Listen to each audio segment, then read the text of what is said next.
Hey guys, it's Mike Kuzan from The Latest Noise. I'm here at Sterling Sound with Greg Calbi.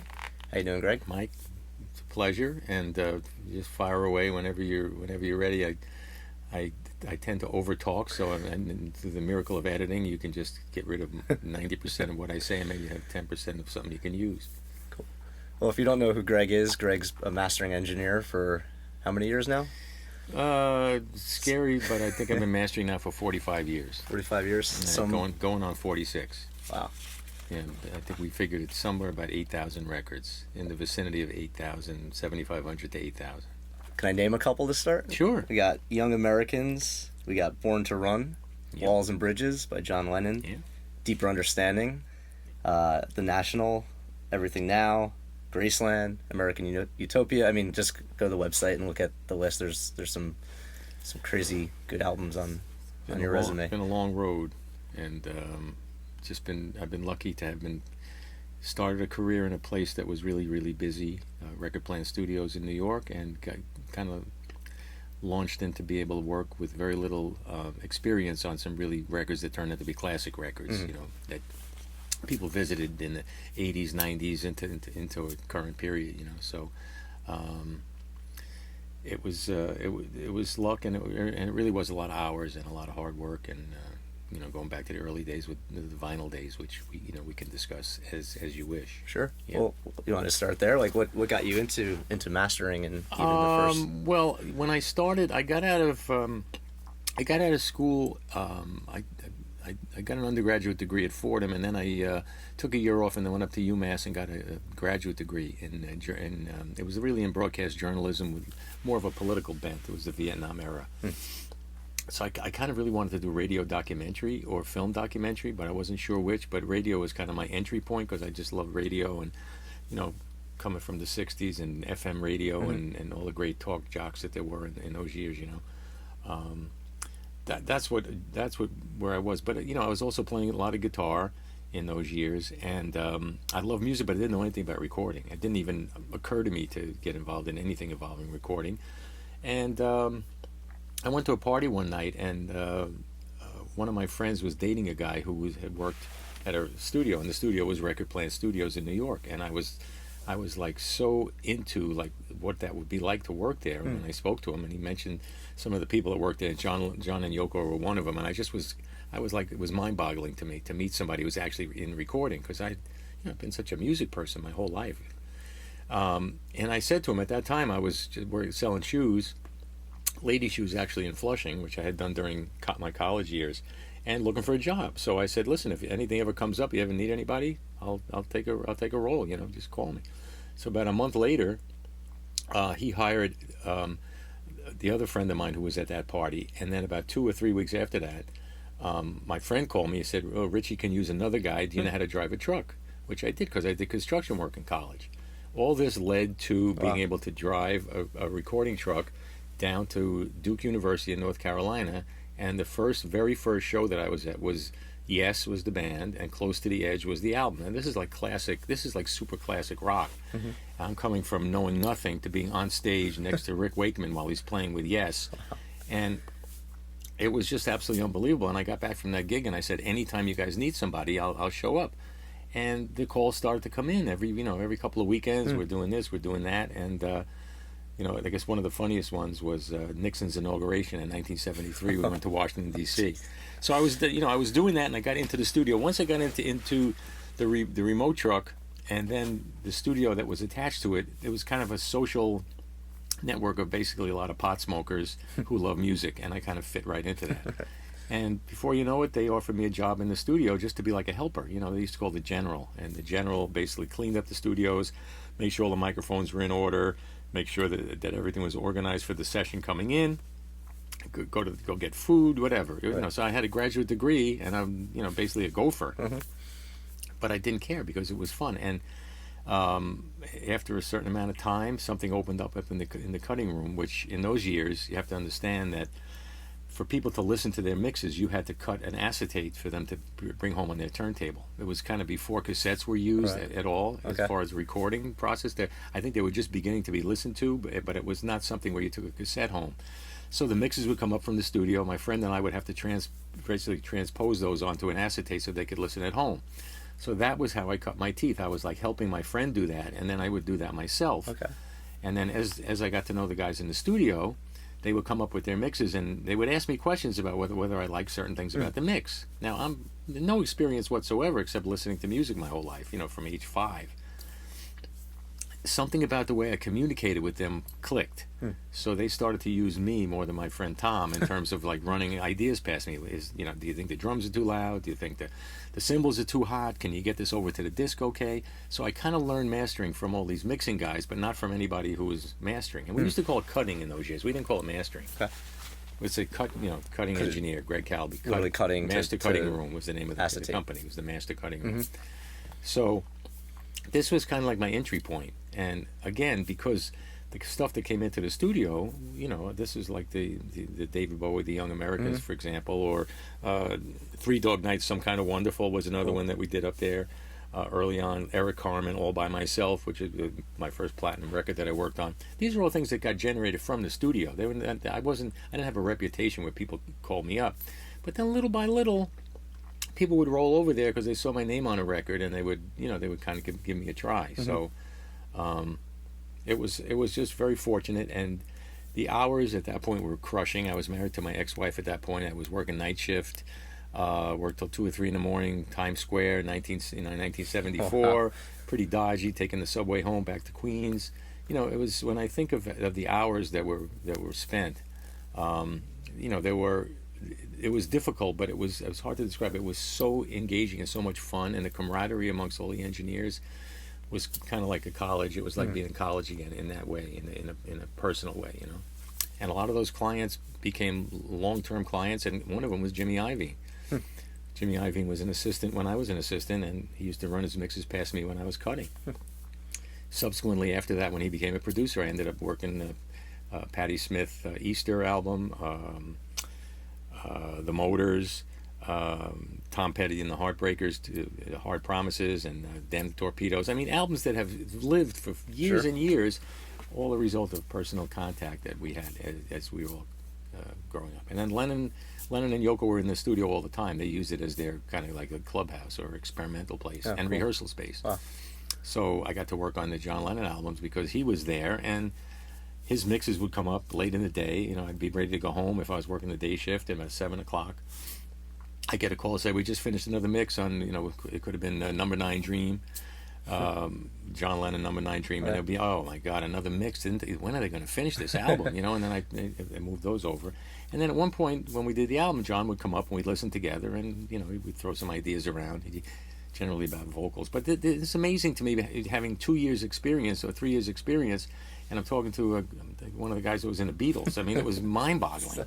But it was what it was, and that's why I just feel really fortunate. And so you got to see a little bit of his work process. Well, I think that's one of the main advantages was understanding the process, because I worked as an assistant in the studio in conjunction with the mastering, the cutting. So I'd be down being an assistant, like Todd Rundgren and the New York Dolls. I'd be down with Todd. Lou Reed Berlin, I would be down there watching. So I would be setting up microphones for sessions with some of the best engineers of the, Shelly Yakus doing drums, so running out and fixing a microphone, moving a microphone, and then sitting on the drum kit and banging on the snare drum for 15 minutes so he can get a sound. Really starting from the ground up, understanding what engineers go through to get good sound. I think that's one of the things that I think is one of the most important things that have made me understand the communication with the creators in our business, because I think a lot of people maybe come from the audiophile side, listening to 2-track or listening to, and sometimes surround, but we'll just stick to 2-track. And they don't really understand what it took really from the beginning, from the conception stage, from the demo songwriting stage. And I think that because that's where I started, I think I've always had that in my head. Right. So when I'm talking to somebody about a bass sound or a drum sound, I immediately think about the drummer, not necessarily, the drummer, the miking, the room it was recorded, all those things. Whereas a guy who doesn't have that kind of listens to it and go like, well, the drums sound mushy or the drums sound muddy. Okay. Well, the guy might not have been hitting it hard enough, or the room might have been set up for a different drummer, and then they moved in. I mean, there's all kinds of things. But you understand, I never really did any recording or mixing, but it's all from communication. So it's communication skills are hugely important, which is why when I meet some people who want to get involved in this and they come up, I can tell after 15 or 20 minutes whether they have the personality to be successful. Doesn't mean they can't record a great record, but to really get through and make a career out of it, it takes a certain attitude. And I've been really lucky to have met a lot of people who have the right attitude. And, you know, Shelley Yakus said something to me years ago that the best quality for an engineer is paranoia. And it's true. You just never rest. You never take it granted for a second that you have your setup right or that it can't be better than what you're doing. It's just like, it's a fear of rejection in a lot of ways, and it motivates some of the greats to just continue. It's amazing. You would think that some of these guys would be so confident, and it's actually the opposite for the most part. Usually it's just a constant desire for better, you know. So, what was the question? Very cool. Well, you covered a lot there. From a broad stroke, how would you define the difference between mixing and mastering? Okay, so I'm thinking of some funny, like you can release an album that's mixed, but you can't release an album that's just mastered. In other words, mastering is totally dependent on the quality of the mix. So mixing, you know, we're talking about you know, again, the listeners will define what their concept, but in multi-track, which is 99.75%, very rarely will you get a direct to two. In other words, to something to be recorded and kind of blended and balanced at the same time with all the effects put on during the record stage, all that being done and then directly to a tape or to a computer. Right. This is an audio file. Audiophiles will revere these type of recordings directed to because they eliminate some of the in-between stages in terms of sound degradation, you know. So and that's how it started to begin with. There was only one microphone, and you positioned it started with one musicians microphone, around it, and occasionally, and that was the mix. Yeah, I know. Steve Earle did an album years ago. That was with it was a Del McCoury band. Well, I hope I got this right, but I know it was everybody was kind of staged and balanced around one microphone. And Jack White actually did this. I saw that. You saw that, yeah. So the balance comes American from Masters. I think? Yeah. So if you want to have the background vocals louder, the guy moves up 2 steps. Right. You know, but this so that's the mix. I mean, that's the idea, I mean, right? that's what the mix that's is like the balancing of the elements and the blending, so that the that everything kind of fits together in a harmonious way. But also, each one of those elements that is mixed needs to be treated with some form of equalization or reverb. So if people understand reverb, they'll if they start to notice reverb on a vocal, they can really tell the differences and the span of different sounds you can get with reverb. So a mixer has to be a good mixer is a master of reverb. Mastering never deals with reverb. Occasionally, you'll throw a reverb, very occasionally throw a reverb on the whole 2-track mix and make it sound more reverberant, more echoey, further away or whatever. But it's really not a part of what we do. So, and then with mixing, you have every individual instrument splayed out. So, the bass, how the bass comes in, you have bass only. In mastering, you have the bass attached frequency-wise to the bass drum, to the bottom of the vocals, to the bottom of the guitars. So mastering kind of like there's certain tricks that you develop over the years using our tools, which are basically compression, equalization, and signal path, to try to get things to kind of stretch out, open up, and try to improve the sounds that were mixed. But the mixing, each instrument has a skill set attached to it. There are some engineers who are fantastic with vocals. There are some guys that are amazing with drums. In the early days, the mixer usually was the same person as the recording engineer. Right. So you get a gig as an engineer, you get a gig to record and mix an album for Talking Heads or whatever. So you'd have to have skills both as a recording engineer and mixing, which are two completely different skills.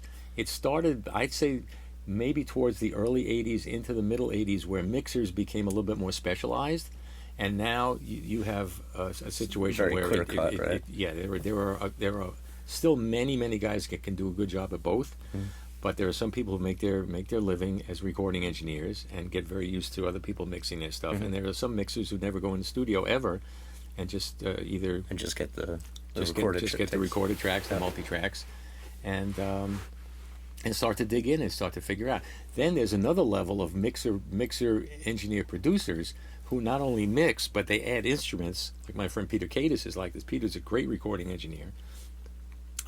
He's he works plenty with the National, and he there's a whole list. Frightened Rabbit.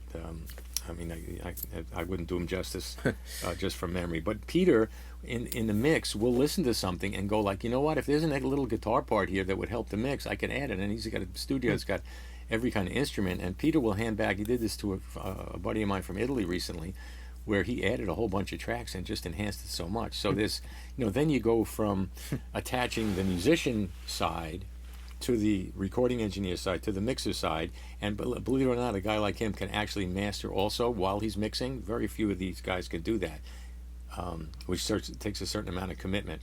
And Peter has all those skills in one person, but not everyone does. Sure, right. Yeah. So, to understand mastering, if I'm at a party and somebody doesn't know anything about recording, Right. they ask me what I do. Right. I always really try to say it's an enhancement process for what is considered final before it comes to me. I enhance it to the point where it could somehow be better. How I could describe that would be more beautiful, more intense, more vivid, more clarity, more a more natural element, less plastic.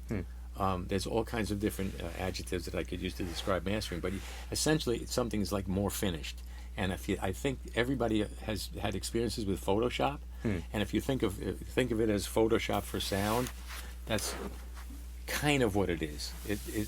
Because it works with a different part of our sensory apparatus, it's a little bit more abstract than that. Right. So with Photoshop, you could show somebody the before and after, and almost everybody would be able to see it.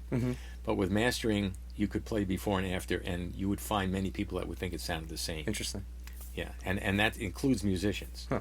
Because some musicians have a really, really keen ear, and other musicians, and I always use the example, and I use it because Michael Brecker was one of the greatest jazz saxophone players of the modern era, and Mike Brecker could hear intonation, like if he missed a note or anything, he could hear it, and he could adjust himself while he was playing. A genius saxophone player. In the mastering room, you could add brightness to something or add some EQ and turn to Mike and look at him, and he would give you the blankest stare you ever got. Wow. And he basically just would defer to the people in the room who could hear it. He wasn't listening that way. He's listening differently. When he was playing, it was different than when. Yeah. Huh, And this very is the interesting. fascinating thing about listening, because Right.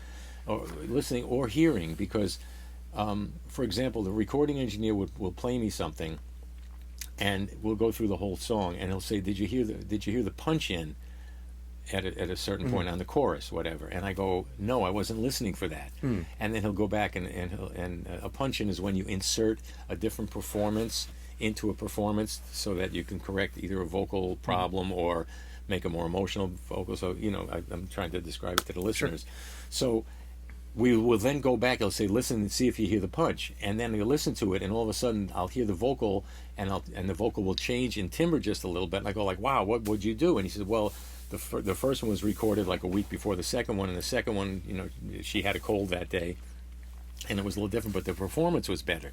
Now, if I can't listen to all those things at the same time, Right. I'm listening to like the shape, the overall fidelity, the balance of certain things, but I'm not listening for that. But I could hear that, but I'm not listening, not focusing on it. Right. But if he tells you to listen for it, then it's a I could hear different that. approach, right? But then there's another level also where certain people are really good at hearing artifacts, and I'm admittedly not good at hearing artifacts. My assistant Steve Fallone is great at hearing artifacts, meaning something that comes into the process through the signal path, which was not on the recording, which doesn't necessarily enhance the recording. It's not on purpose. It's kind of accidentally happens as something that could be corrected. So I tend not to hear artifacts because I listen a little bit more globally, and that's not good. I wish I was better at that. I think I've lost some acuity that way in terms of that. But there are plenty of people who do that. So. And in this process, the room that you're in obviously plays a big role in the consistency of the listening environment. Yeah. And that's really what the mastering, part of the mastering process is, having a consistent room to listen to the music. The difference with mixing and mastering in a lot of cases is the fact that you're in the same place all the time in the same exact situation. I mean, I mean, I'm kind of the perfect example for this because I had the same room, the same speakers for 25 years. From 1993 until last year, literally 2018, I had a set of Proax with different amplifiers at different periods, but I had a stable room and a stable situation to the point where my ears and the room were aligned perfectly, so I could hear balances, and I felt completely comfortable listening. Last April, so it's about 17 months ago, we moved to our new studios in Edgewater here, where we're talking right now, and I had to completely adapt to a different set of speakers, which are much more detailed and have a different contour. But after a couple of months, I got to the point where I started to feel like my emotional reaction to the music was accurate in terms of what I was hearing. Interesting. And that's. And how do you get to? You just have to do the listening, or you only kind of know it when you know it. Yeah. It's when part of your brain turns off, where you're analyzing, and when you're just working more from your feeling. It's like right. It's almost like like muscle memory in a way. Where I mean, I mentioned before I'm a terrible golfer, but there's some things that some golfers automatically do. Their body will do it automatically. They don't have to think about it. Right. It's the same thing with listening. I have to think a little bit, but I can feel more than I think. So, an accurate monitor environment is like, it's really essential, because other than that, you're guessing all the time. And I got to say that a lot of people who are mixing are in situations where they are guessing. As the business has gotten less and less professional and more semi-professional, for the simple reason that we're now making something that people don't buy. So it's really hard to make a full-time living in recording now, because you're making a product which is used for other things, right. but not necessarily as something that you can sell. And the tools are so readily available for anybody, right? So it's readily available, inexpensive, and there are people whose genius thrives in that environment, right.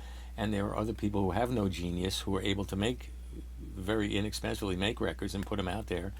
So you have the consistent thing that you have over the years is that people, no matter what the rewards are, people can't stop making music. It's just it's in the human experience. Every culture, right. Every time in every culture, from drawing room, going to a party in 1320 and go to somebody's castle and the kid's playing violin and the other person's playing harp or whatever. I mean, there's just always music in every culture, So it's not going to stop. And we see it here at Sterling because we have an outreach that goes all over the world. So we get things from all over the world, and sometimes they're as amateurish as, you can get something from Malaysia, which sounds like it was recorded by a 12-year-old, and then you can get something from, from the Maldives or something, and it's like fantastic, and you just wonder how that happened. It just fascinates me, just how much variety, and also how people, the difference in what people hear as musical, what the Chinese hear. The Chinese really do hear differently. And you get some things that come in from China that are would never have been mixed in the United States that way. Or years ago from Japan. I mean, Japan has evolved, but years ago everything from Japan was like way too bright, very, very bright. And that was just like a consistency because of the culture, you think, or just I've talked to Japanese people about it, and I actually heard something really fascinating from one guy who insisted that one of the reasons why Japanese music didn't have a lot of bass on it was that people lived in very small apartments with neighbors really close, and you could never turn the music up really loud because the bass would. Yeah. And I thought that was brilliant when he said that, and I thought of it as Bible for about 6 months. Then I asked another Japanese guy about it, and he said it was bullshit. Right. So, it's a good story, but I always had a kind of a theory that maybe it was because of traditional Japanese instruments, but the kids growing up with a lot of very bright, clear string instruments, right? That makes sense. And bells, right? and those kind of things, and flutes and things like that. So I thought that maybe the ear was more tuned to that part of the spectrum, So David Byrne's book, How Music Works. Oh yeah. So I mean, he touches on that in more of like the environments that people would play the music in. So it was cathedrals. It would have very reverb. So and then as things got, and then he talks about CBGB and why the Talking Heads, the Ramones were playing that type of music. It's like because it was like a dungy bar in New York City. In CBGB, first of all, I was there maybe 20 times. I never got past the front door as far as being anywhere near the stage. there was so many people packed into such a small amount of space, and they're all absorbing sound and high end. So, yeah, that it's funny that he would mention that, and he would know. I mean, David is probably one of the best theorists. Also, one of my favorite clients. Very, very committed on the performance side, and very has a really good perspective on what mastering does and what it doesn't do. And he doesn't waste time on trivialities. Some guys get hung up. I'm not going to mention name, but I have a guy today after our interview that is just hung up on the smallest little details, which, my job is to make the clients happy with what they have. But David Byrne is a great example on a lot of levels, as an artist, as a multimedia artist, as a vocalist, as a choreographer. Right. I mean, these people come along, well, there was a song Once in a Lifetime, right? But no, he's pretty special. That's great. And you worked on American Utopia, his last album. album. Well, I did back in the day. I did Fear of Music, Talking Heads, and the stuff that he did with Brian Eno. Yeah. Actually, we just did a reissue. We're in the process of doing a reissue with None Such for one of the records he did with Brian Eno. But he and Brian always spoke the same language, and that was also working with Brian maybe half a dozen times and meeting him and getting his attitude, and these things all kind of wear off on your perspective. I was really fortunate to be around Dan Lanois and Brian back in the late '70s, early '80s. Again, it was just the way things rolled in my direction, and all part of an education that gave me a career into my here I am in my early '70s, right? Still doing it, so pretty fortunate. Very cool. We touched on some industry stuff, but maybe Yeah. just talking about how, especially now Yeah. with digital and everything, but even from, you'd say, like 60s and 70s vinyl, Yeah. and then getting into cassettes and then CDs. Yeah. So each time that there's a big change in the format, the main listening format, Yeah. how has that affected both the mixing, but focus on the mastering process? Yeah. Well, I would say like the period that was probably the biggest transition, where the consumer probably got screwed pretty as hard, and the producers and the engineers got screwed pretty hard, was not the initial CD period, 1980, 81. This is when we started working on CDs along with the vinyl and the cassette. Okay, now the cassette, maybe I should start there. The cassette was always pretty much of a stepchild to the creative process, because each plant had a sound. There was noise reduction, there was Dolby, there was non-Dolby. People were listening on boom boxes. They would take Dolby out, put Dolby in the chain, take Dolby out. In other words, the producer was making something that no one really knew what people were hearing on the other end. And it's kind of similar to this era that we're embarking on now with streaming. So you'd have something that would come out of the studio, okay? Then it would go to the mastering room. And prior to this, you would be cutting acetates, which is, try to be as technical as possible without being boring, but the acetate is basically an unmanufactured record. It's a record that's cut onto a piece of aluminum covered with some acetate, and you can play it anywhere up to maybe 10 or 15 times before it wears out, because the material is very soft. But it's an accurate representation of what happened in the studio. And if you were a good cutting engineer in those years, when people would take the acetate home and listen to it and compare it to the tape they did in the studio, if you were a good cutting engineer, they would say, "Wow, that sounds better than the mix," or "Wow, that's amazing, it sounds just as good." Or in a bad case, it says, "What the fuck happened? It doesn't sound like the mix anymore." Right. But the point is that when you did a good job and it went to a pressing plant and they did a good job, this piece of vinyl was exactly what the creators of the record wanted it to sound like. Okay, so because that's an analog signal. I mean, it's an analog signal. It has grooves. The only difference is everybody that plays it back has a different cartridge, a different turntable, a different amplifier. But essentially, it's up to the consumer to pay for the quality of what they want to get. The fact is, though, that what's on that piece of vinyl is a representation, and they can hear it, and it's accessible. In those years, you could spend, I would say, $500 or $600 and get a great pair of speakers, a great receiver, a Yamaha, a Sanyo, whatever. They were, the Sony made good ones. They were all pretty good.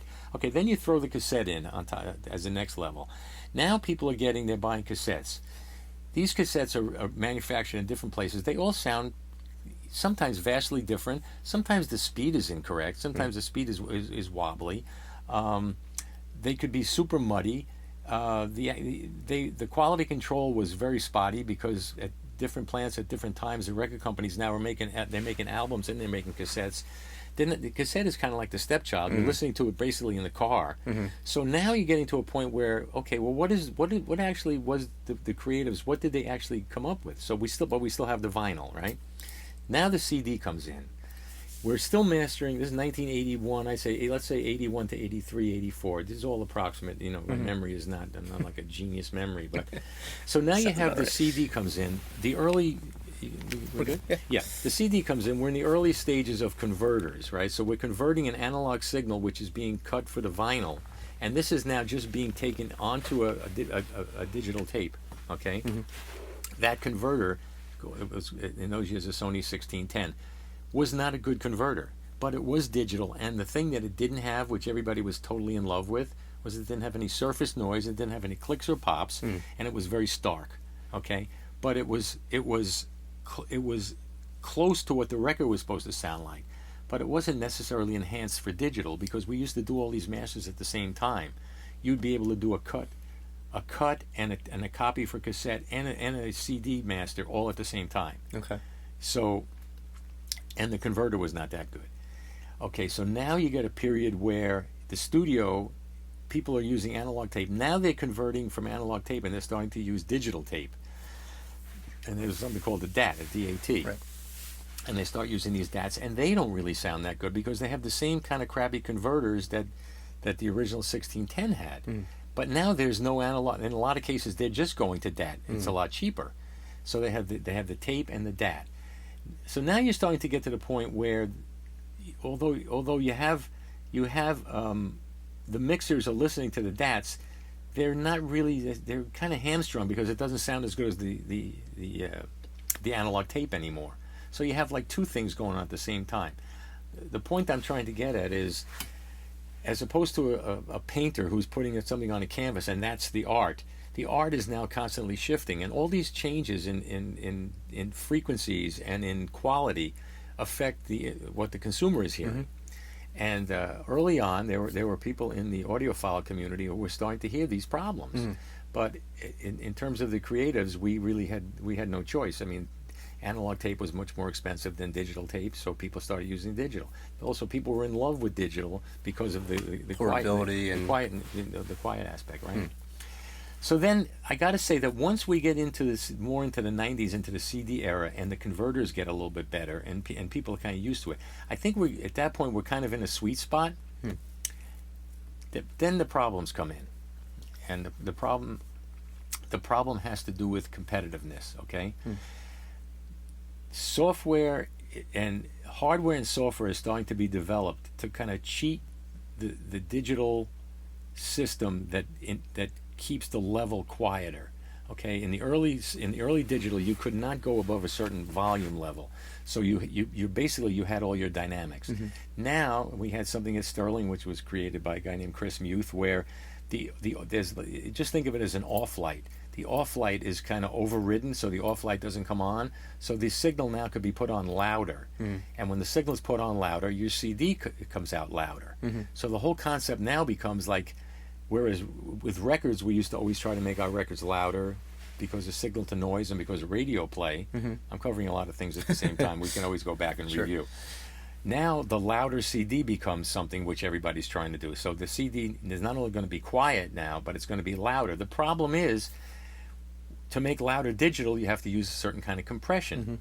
And this is the beginning of the degradation of digital in terms of the consumer, which is what we start to call the level wars back then, and which kind of have continued all the way through. So once we get into the PC era, where everybody's now, instead of working on hardware devices, there were tape machines, digital tape machines. Sony made one, 3402, which we used to use a lot. Mitsubishi made one called an X86.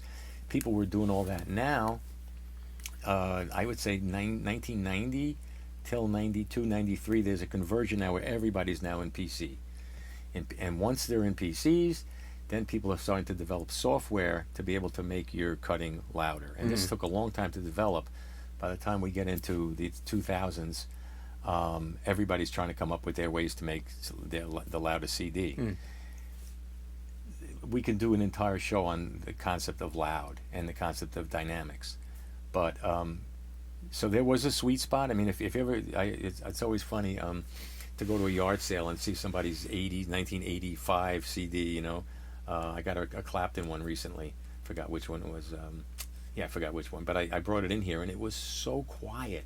But when you turned it up, it sounded fantastic. Right. It sounded like a tape. Because you had the headroom there. It had a tremendous amount of headroom. All you had to do was turn it up. Right. But that turn it up thing never did not work for record company people, musicians. And is it just that simple that people they want that to be louder than the next person's? They want their music to jump out. They want it to stick out, to jump out, to be present.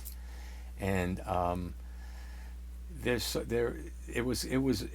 fight that a mastering engineer could not win, to try to convince certain people to do this.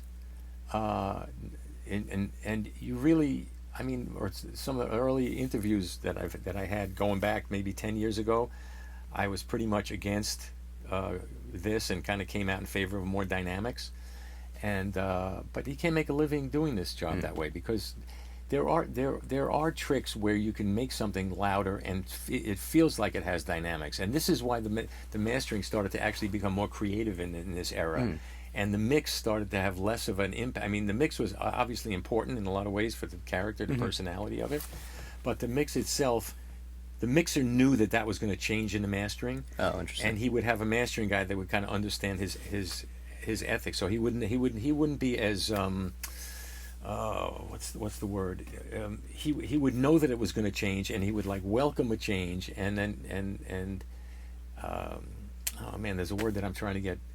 So, but some of the old school engineers who came up through the 70s and 80s would work with me specifically because I wouldn't change things. Right. So I had to try to figure out when I met them exactly what they wanted me to be. They wanted me to preserve their mix and get it as loud as I could while preserving it, or did they want me to transform it to be able to compete with other things in whatever genre it was? Right. And I think that's a big, because even the examples you were showing me the last time I visited you of like either correcting the mix or fixing the mix in the mastering process, or preserving the mix. And I think that's a very big distinction of, and you're saying part of it is actually derived based on the technology. It's not even up to necessarily the mixing engineer if he's doing the right or wrong things. It could just be the process itself. It kind of, you know what? I hate to say it kind of depended on whatever the ethos was of the person who was paying for the project, actually, because sometimes the label guy would be very into the loud thing, and then maybe the band was not into it, or the band and the mixer. But ultimately, it's kind of whoever had contractually had the power to say this is the master. So there was a lot of back and forth about that over the years. Now with streaming, we're in an era where people are listening to different streaming platforms, and they're really getting completely different sound from the different platforms. And I'm a huge supporter of Tidal, because Tidal really plays what we give them. And I really wish I understand exactly why theirs is so different. I know one of the things is that they require a high-res, the highest resolution available from the master that we have. So we master everything in high-res. They take the high-res and they put it out there in high-res. And also there's also high-res distributors who kind of do the same thing. So the technology is kind of keeping up with the amount of information, digital information that can be transformed. But recently Spotify did something which and I understand why they did it, because everything is so playlist oriented that they I guess they feel that in a playlist it's better for people not to have to jerk around with their volume control. The playlist in Tidal go up and down, but in Tidal, what we master actually sounds like the master when I listen to it. In Spotify, it doesn't sound like that anymore. I'm going to just say it. It's a degraded signal. And if anybody from Spotify wants to argue with me, give me a call, because we can't seem to find anybody to talk to. But Well, Neil Young, he has a big thing with Yeah. Neil Young Archives, and Yeah. there was a New York Times article that just came out where Yeah. he talked about, he actually has a book out now as well, because between Pono and his process of trying to, I think, solve this problem. I mean, a lot of people probably are working towards it, Neil but was as committed as anyone to this, Uh-huh. and he I can't even imagine how much of his own money. I know a lot of investors put money in it. The problem with the Pono concept originally was that the actual device itself did not have the ability to get 10 million songs Right, out. right, You know, right. you had to kind of figure out what you wanted.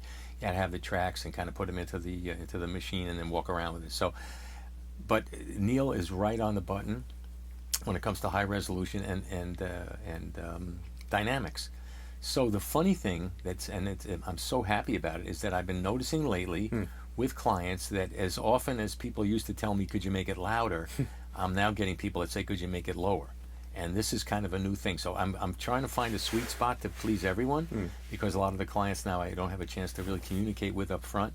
But there is a little trick that we do before we take a job in the initial correspondence, which is we ask the folks to give us a couple of albums that they really like the sound of. So I know and the reason I do that is I want to see if they really like the loud ones or not.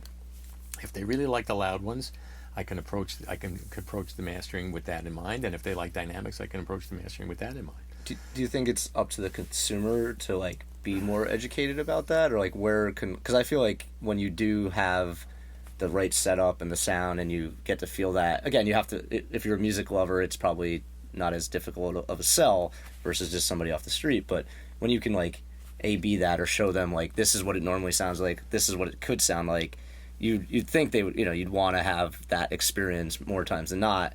But I guess with convenience and with earbuds that everybody has like the crappiest Yeah. headphones that are given to them Yeah. with their devices. Yeah. So I feel like that's like, it's kind of lost on a lot of people.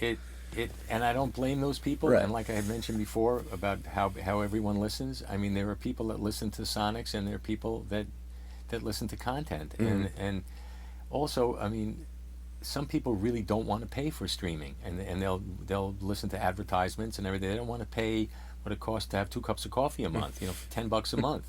Tidal is $20 a month. To me, Tidal is I would pay more than 20. I would pay $50 a month. I mean, that's me, but I'm I love Sonics and I love music and I love access, and they have everything and it sounds great. So why wouldn't I, for that amount of money? But I really there are so many different ways that people listen to music. I don't blame people, but I would say that as time goes on and situationally people come across something that sounds better, I think that it will. I think we're moving in the right direction. Right. I think we're moving. I just hope that the business model works for to support that for a Tidal or other people that kind of come into it. Because anytime, listen, somebody I was talking to the other day had Amazon Play. I haven't even listened to that one. Apple Music I've listened to. It sounds to me a little bit better than Spotify. Didn't sound as good as good as Tidal to me, but the point is, all these things sound different. So if you're trying to create something and trying to figure out what it's going to sound like, it's just such a moving target at this point, as opposed to, like I said, the old days with the vinyl, where you had something, at least you had what you wanted, and people had the ability to play it back. So, we used to know that if you went over somebody's house and had a $3,000 system in 1975, that shit was going to sound good. I mean, there was no doubt about it. We'll see what happens with the streaming. I mean, I really feel optimistic that because of all the different needs, the economics of all this stuff, that we're going in the right direction. But it comes with a cost, and more importantly than all this stuff really is the problem on the front end of all this, which is that to make a high quality product, no matter what you make, from shoes to shirts to cars to anything, the more money you spend, the more quality. It just is. If you want to have if somebody writes 10 great songs and they have no budget for musicians, they're going to get some good musicians. But if they have $50,000 to be able to call all the front lane guys, they're going to have a better album. So I mean, it starts really at the very beginning, which is budget. I mean, when it comes to sound quality, right, you can certain musics you can really do on a low budget, and there's other things that just don't have the pleasantries. And unfortunately, acoustic music requires a good sounding room, good sounding instruments, nice microphones, all this stuff. I just got a text the other day from a buddy of mine, and he was listening to a Tom Petty, and he said, why does this record from 1980, it was something I mastered, so it was kind of, it was like a congratulations. But why does this record from 1981 sound better than anything I'm buying now? And I said, it's basically because we used to take the job of LP cutting really seriously. And there's that signal flow too, right? Like from, absolutely, like you were saying, the room and the microphones, and there's people that they're knowing, they were working on that all the time. Now it's like you could do it in your bedroom, and you can experiment. Again, it's a whole different concept. It's not saying one's better than the other, but when it comes to like just pure acoustics, there's no way that you can replicate that. No, but you can keep working and trying it. But the thing about the record that he was saying was that we cut that record in 1981 from 2-track mixes that existed in 1981. Mm-hmm. Now you buy a reissue of that record. First of all, you don't know if they had the original tape. We had the original tape, and that original tape was only like a couple of weeks old when we started making those masters, right? Now the tape is 35 years old. Those tapes lose energy after a while. They're magnetic. I've been through this. They don't sound exactly like they used to sound. Depending on the tape quality at that period, there's all kinds of variations as to what happens to the original tape. Okay, that's the first part of it. Now the most important part of it is to cut that acetate. We had, it was a competitive era that we were in New York particularly. We had 4 or 5 places which were all trying to get the same clients. So you had to have a really good lathe, you had to have a really good console, and you had to have a pretty adventurous spirit to approach taking that tape and putting it onto a piece of acetate. And a lot of that had to do with high-end quality, the amplifiers themselves, preserving them. Some owners didn't want to risk making the records too hot because you could burn out a cutter head. Very expensive if your cutter didn't know what he was doing. Low end, get skipping grooves. This was always a big problem. You had to know how to control the low end. You really had to know a lot of things to preserve that mix. Today, somebody would come, if they just sent it to a pressing plant, there'd be a guy at the plant who, God knows how much experience the guy had. Not all of them, but a lot of them. They just take the tape, they put it on the machine, they get a level, they go cut a piece of, they cut an acetate or a lacquer master, and they press it, and that's it. So you couldn't even compare the mentality of the person doing it at a pressing plant these days. Plus, the guy's got so much business that they don't know how to deal with it because everybody wants vinyl now. And the plants are just trying to catch up. They're trying to rebuild cutting systems. What do you think of Jack White's Cast Corridor? Jack White. If everybody was like Jack White, there would be a better world in the music. I mean, that's what you call putting your money where your mouth is. Exactly. There are people that believe in this and have the resources to be able to do it. I feel like that's a place that would actually they would care, and there'd be a quality control. And there are plenty of them, but the problem is, and I'll take it down to the micro level. So we'll get somebody who'll come in here, he'll have a really great recording. So he says to me, "We're thinking about doing vinyl," and I go, "Wow, how many are you going to press up?" "Well, I think we'll probably start with 500, maybe we'll do 1,000. Where should we cut the lacquers?" Well, I say, we have the best system and one of the best guys. It's this guy Joe Nino we have down in Nashville, and we have Ryan Smith. We have 2 fantastic guys. "Well, how much will that cost?" I say, "Well, it's going to cost about $1,000. That doesn't sound like a lot of money to me. However, this guy's only making 1,000 records, and that $1,000 to him is significant, takes away from a lot of his profit. Now he has to have the dedication to believe that it matters, whether he goes to whether that vinyl is sounding really good or sounds almost okay. And you'd be staggered to know how many people will not spend that extra money. And it just drives us crazy because then the people that buy vinyl for $30 aren't even going to hear something that sounds as good as it could sound if that extra $1,000. Now, it's not my $1,000. If somebody doesn't have it, they don't have it. But you'd be shocked how many people just don't want to do it. Interesting. So, and then on my side, because I'm a partner in this company, I don't want to be like trying to hawk them into wasting money, but I just really believe in it. So, there's the economy.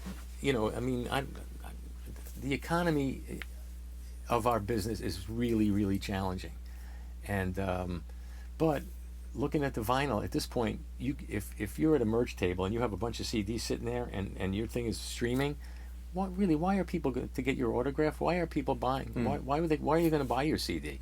I do it just because I feel like I want to support the band. To give them $20 and fine. Most people are going to go like, well, I'll get that on Spotify. So they walk past it.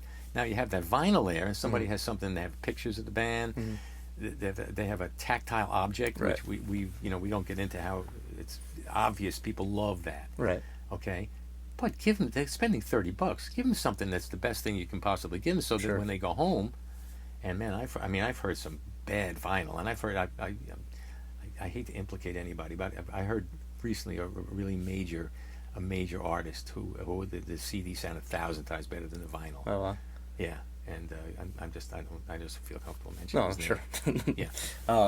But that was another thing I think Jack White does so well, or Third Man Records, Yeah. is the physical releases. Yeah. Like I subscribe to, or once in a while, their Vault package, which Yeah. is a quarterly vinyl that they Uh-huh. send, and sometimes you get a DVD, you get a pin, you get a thing, Oh, you know, that's and great. it's like You this gotta- whole experience that you Uh-huh. get, and like Great. that to me is like that's what it's about, and Uh-huh. and you know, we talk about like the economy and trying to find ways that people, you know, get people to listen to your music. Mhm. That's a big part of it too. Right. Is creating this whole experience, because the digital experience, it's there, it's instantaneous, but we take it for granted, or we don't, you know, we don't even consider it anymore. We don't go, you know, I think Fridays are the new releases now, so it's like it's less of an event.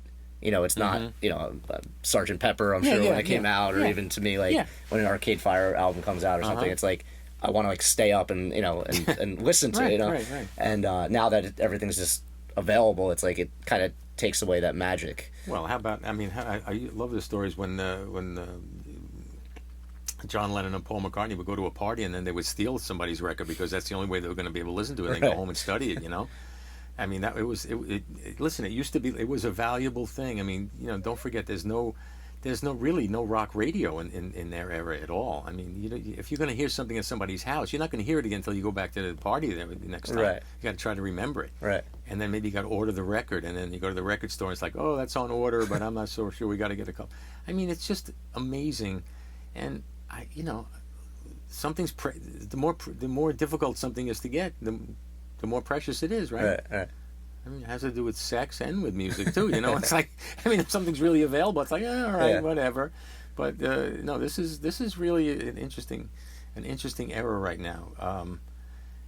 And you know, the other thing about the economics, I'm just freewheeling now, but you know, people are really creative. Musicians are creative during the course of a lifetime, but really, how long can somebody exist if they want to have a family and they want to have a life on doing something and spending all their time doing something that doesn't give them any money? Right. So you have a tremendous outpouring. I mean, we see it here all the time. I see people come in here and they're in their, you know, 22, 25 years old, 30 years old or whatever. Then I see them again like 10 years later, and it's like, well, we finally made another album. And I remember, you know, I go like, wow, that was a really good album. How come you stopped? Well, you know, I got married, and then we had a kid, and blah, blah, blah, but I had these songs, and I started doing them. So, you know, there is like a sociological result of the fact that these streaming services are like spitting out almost no money to the musicians. It's no joke. I mean, it really affects somebody's ability to be creative for a lifetime. And you know, when you're living with your folks, or you're living with 6 roommates, and you're 22 years old, and you know, I mean, Right. It's a different. it's, you know, you can do it. You Right. can be creative, and you can do it, and you can live. But at one point, you know, reality bites, and you have to kind of move on. And it is kind of it is interesting to see some of these bands that reform and then doing some great work again. I think the Pixies, is a perfect example, right? I mean, they were off the road for a long time, Right. and you know, you see some of these folks come back and do some you know, sometimes some really meaningful records, you know. So all, you know, the economics affected creativity in music, and yet people just keep fighting to make those records cheaper and to be able to get them out there. And you know, one thing about that's I'm fortunate with Sterling is that there's at least there's enough money left on the bottom for us to still be able to do what we do at the prices that we need to keep the business going. So. Say you're a mixing engineer, and you're going to be working with a mastering studio or a mastering engineer, just like overall best practices, obviously getting the highest quality file type, but if there's anything you do prior to... Well, there's something that we try to insist on now, and not everybody does this, but it's kind of part of what part of the process, right? And it comes with level maximization. So to make a digital recording that's distortion free, you have to maintain a certain amount of headroom, and to maintain that headroom, and to get the sound that you want, you have to have that recording, but if you want people to listen to it before mastering, you have to apply some type of a software maximizer or level enhancer. So this happens in the rough mix stage as well as in the mixing stage. So I know I talk to a lot of mixers who come up with the thing where somebody does a rough mix and they put a maximizer on it, and the maximizer is so loud that if the mix is not mixed that loud, the rough mix will sound more exciting. This is the weird thing about loudness, which nuanced listeners don't fall into this trap, but most listeners will, and musicians will frequently do this. So the mixer now has to mix with headroom, but also has to have a maxed out one so that people can hear the mixes, right? So then when it goes to mastering, I have to get a maxed out version, whatever the maxed out version everyone was listening to. I have to have that, because if I master the record from the mix itself and it's not as loud as his maxed out version, then mine will translate as being not as exciting. So it kind of builds its way to being like everything's super loud. So if the mixer gives a maxed out version, which is like a conservative level, it gives me the opportunity to take his mix and master something a little bit louder and a little bit more dynamic. And I know with my software that I can 90% of the time make something almost sound instantly better than the one that the mixer has used. So what we recommend to people, if you have a maxed out version, or we call like a listening copy, a lot of times they say listening copy or a maximized copy, whatever, please send that to us in advance. But send us the original mix also. Now, some mastering engineers will take the maxed out copy that's given to them, and they'll try to enhance that in certain ways and use that as their master. In other words, the mastering guy's master. I find that's only for me, that only works in about 5% of the cases, 5 or 10% of the cases. So as far as the highest resolution, when people are working in their computer, if all their software, all their plugins, and their computer is set up at 44 or 48, that's the highest version that they have. So I can't really ask. I just say the highest resolution available. Right. And if you have a listening copy, please send us the listening copy. Of course, if there's any tape involved at any point, sometimes people mix to tape and then they bounce over to a digital format at that point. Sometimes in the higher end of the business, people will mix to tape and make a digital copy of that tape, so that I can compare that to what that digital copy sounds like off my tape machine. Interesting. So all this is kind of shifting as to what the master is, again, and what the client determines is the master.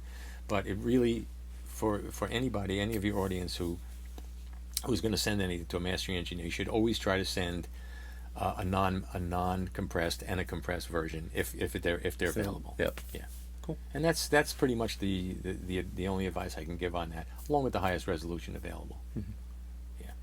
And what do you think of services like Lander for mastering? Well, we discussed this, and I wish I had more input on it. And I think that, like I said, I really welcome doing a real shoot, because I don't know. I understand the concept, and it really is a scan of a mix, and for frequency, and possibly an understanding of the genre, and then probably a cross section of samples from different things in the genre, and then kind of pull it in. So if you send them a hip hop mix and they have scanned, I don't know, thousands or tens of thousands, I have no idea what the technology can accommodate, and they have a general idea of what is the baseline of how much bass should be in there, or how much vocal or whatever.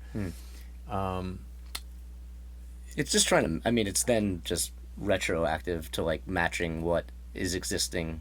It doesn't seem it's as creative. I would imagine, right? but the thing with anything, and I use the term artificial intelligence because you're really asking a computer program to do what we do here we're using our senses and our experience. So I don't doubt that if somebody was to send me 10 songs and 10 Lander, that I would just take a wild stab and say 2 or 3 of those might be really good and really difficult to beat, and if I had enough time I could beat them. When I say beat them, I would mean get something more satisfying.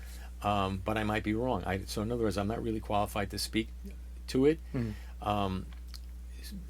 Is it better than what a mixer would just throw on there, because that's the software that he purchased, and this is the maximizer that he uses, and he just basically uses it to bring the level up?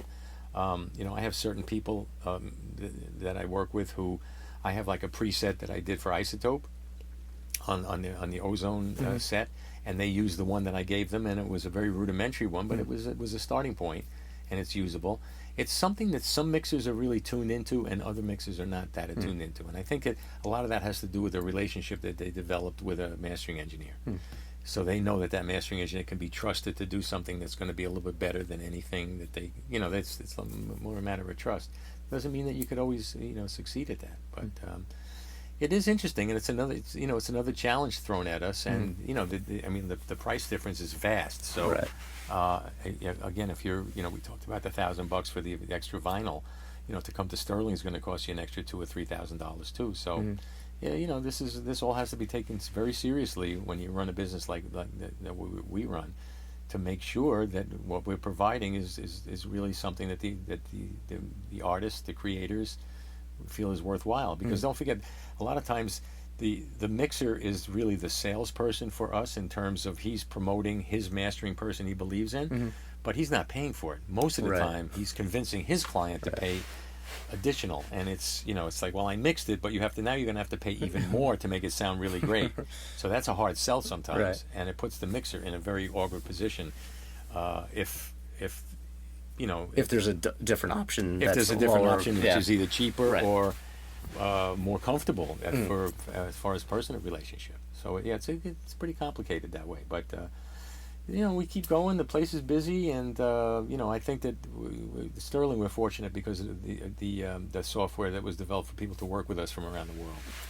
So I really have a lot of international business. I think we calculated about 2 years ago. I think that 38% of our business came from we'll say overseas. Wow. Some of the markets are growing by leaps and bounds. Korea has been a fantastic market for us. A couple of our guys have a really strong client base now in Korea. China has been good. The potential, our president of our company, one of our engineers, Chris Geringer, went to India and had some meetings with record companies there to try to explain to them how certain projects could be enhanced and to be worthwhile and be cost effective for them. And things really do come from you get some days you have Norway, you have Ireland, France, and Malaysia all in the same day. So and then along with the U.S. client. So it's interesting. Very cool. Right. So over 40 something years, you've seen a lot of trends, and I guess I guess that's the thing with music. It's always evolving and moving and driven by economic factors and creative factors. Right. That's it. It's not going to stop. Never going to stop. And I don't know what It's trying to figure out what the next bunch of changes are going to be. I mean, maybe the artificial intelligence thing will become something which will end up being a factor in competing with the creatives in my field, in the mastering field. I don't know. I mean, I've heard some things. I heard a Google expo one day of a artificial intelligence. Recording, making a restaurant reservation, and it was mind-boggling. It was unbelievable, the questions that the restaurant asked and that the computer was able to answer. Wow. It just blew my mind. We're talking about some nuanced, stuff like baby seats, and if another person shows up, and what happens if this, and how big is the room, and all these questions were answered without a person, and it was. When I saw that, I just shook my head and went like, "Who knows? Who knows where it's all going to shake out?" But and again, at the same time, there's a lot of retro mentality going on amongst this generation, and people come to me a lot of times. They want a more classic rock sound. They want a darker, more heavy, a heavier kind of, something which I can do a little bit, but that has to start with. You got to put the drums in a room that's got all padding around, like the old drum rooms were dead as shit. Right. You heard Tom fill, and it sounded like it was somebody who was hitting the back of, top of a big full garbage can. And it's every. Well, with vinyl coming back, it's outselling everything that ever existed is going on at the same time. That's that's kind of like the mantra that I say. Whatever happened maybe we don't go back to the Glenn Miller era in the 40s or even the doo-wop era, but man, from the early 60s on, Little Steven's Garage on Sirius XM, which is fantastic. I mean, there's bands making music exactly like that. I mean, that stuff sounds as fresh as 50 years old, and it sounds so fresh. So who knows? Everything's happening at the same time, and you know, a lot of it's rolling into Sterling Sound. So I try to be ready for it. Cool. All right. Well, thank you so much, Greg. Gotcha. Oh, yeah, it was excellent. My pleasure.